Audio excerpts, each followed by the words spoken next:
Metti una mostra di richiamo internazionale, 2800 visitatori alla mostra sugli impressionisti al Museo Santa Caterina solo a Capodanno, turisti che arrivano a frotte, vicoli, piazze e palazzi da visitare, subito pensi ad una Treviso città d'arte.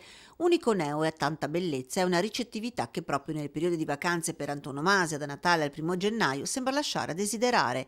Si lamenta il direttore di Linea d'Ombre e curatore della mostra sugli impressionisti Marco Goldin, che già a Santo Stefano si era trovato con code lunghissime fuori dal museo e con vari ristoranti chiusi per riposo. E le festività le abbiamo fatte chiuse noi.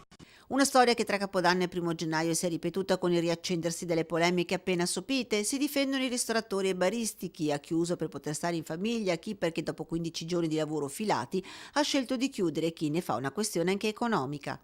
Naturalmente nelle vie dove non c'è passaggio di gente, cioè è inutile tenere il bar aperto perché ci sono solo costi e lo sappiamo benissimo, avendo anche qualche dipendente di più ancora.